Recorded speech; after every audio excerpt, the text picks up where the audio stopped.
Okay, so let's find together some work, the work of the weight and the energy, the kinetic energy, and then the angular velocity for a slender rod. So we have a slender rod,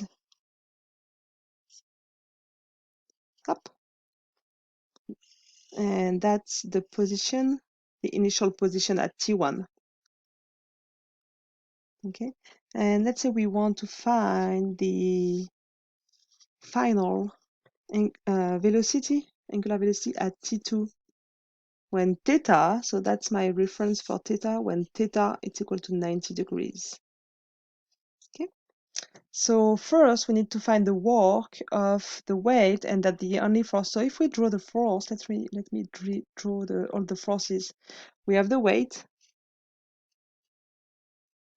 applied at the gravity center at the position 1 and position 2, and the force that we don't know, we have the reaction at the pin.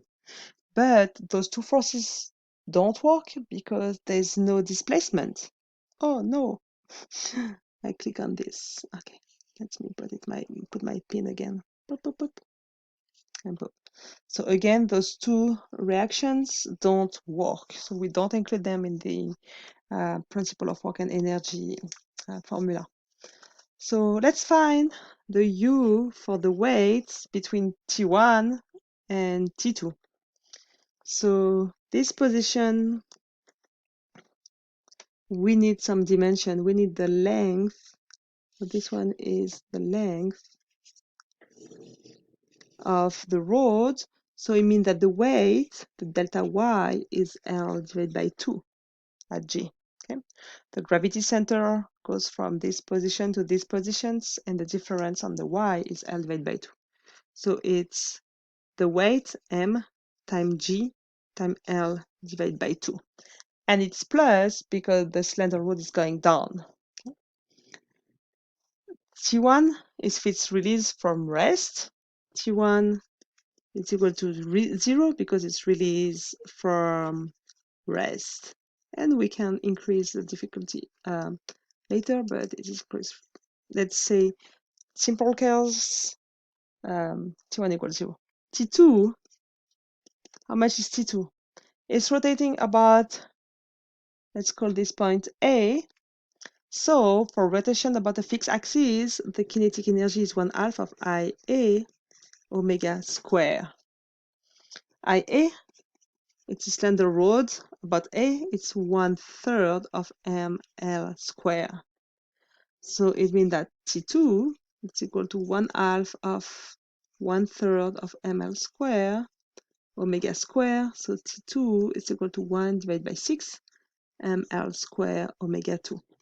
So now if we apply the principle of work and energy, we have T1 plus sum of the work between 1 and 2 is equal to T2. T1 is 0, it's released from rest. The work for the weight, we find mgl divided by 2. And T2, we find 1 divided by 6 ml square omega square. And the goal is to find omega. Okay, so we can simplify it. We have m on both sides. We have L and L square, so this one loses square, and 2, that becomes 3. So we have 3, I put it on the other side, so 3G, and the L divided by L is equal to omega square. So the omega is equal to the square root of 3G divided by L. It's a L.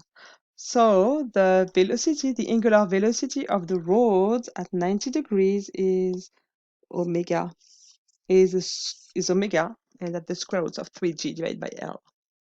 And the work of your slender rod between the position 1 and position 2, between 0 degrees and 90 degrees, is mgl divided by 2. Now, if you want the position of a slender rod, let me just make a small break. Okay, so if you want to do the same thing for T1, but let's say we are at any position, oops, any position theta. Okay, and it has been released from rest at T1. Okay, there. T1 equals 0 for theta equals 0.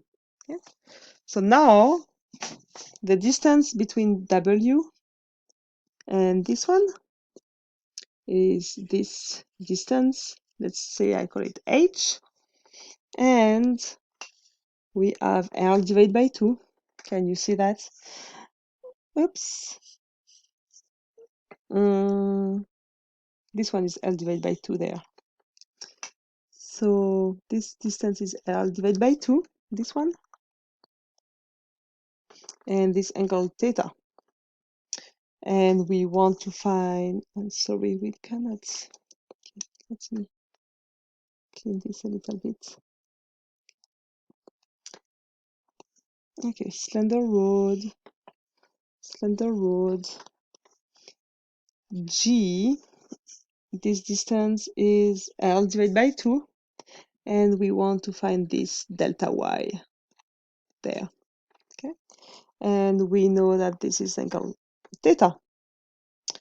So that sine of theta, that is equal to delta Y divided by L divided by 2. So delta Y is equal to 2 sine theta.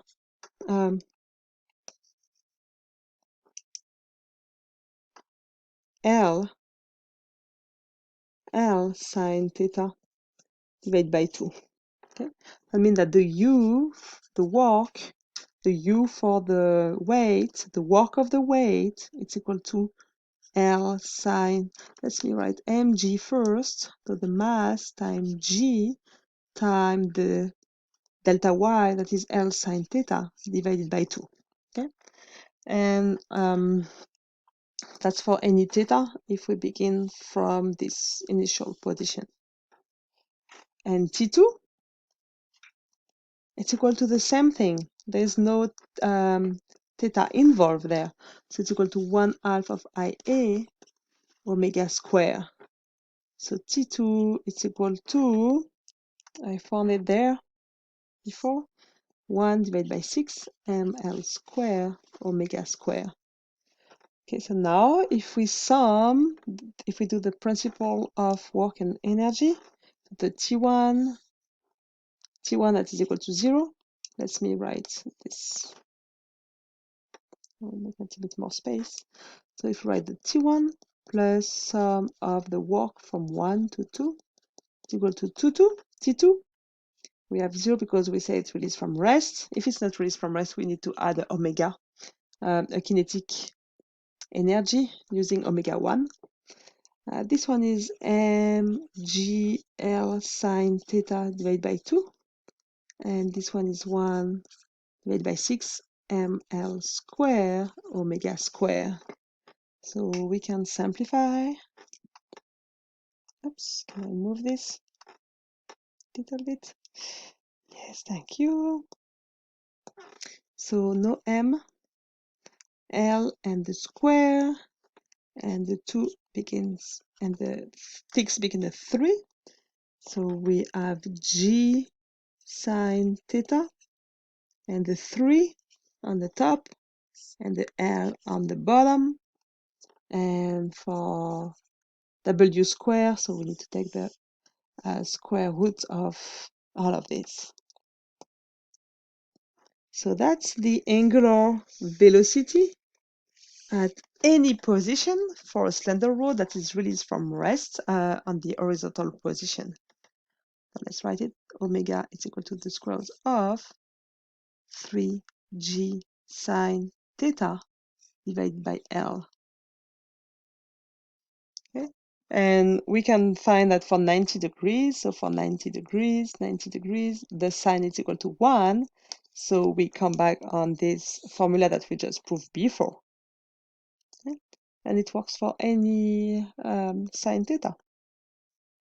So that's it, and that will help you to answer your question for your quiz. Bye bye.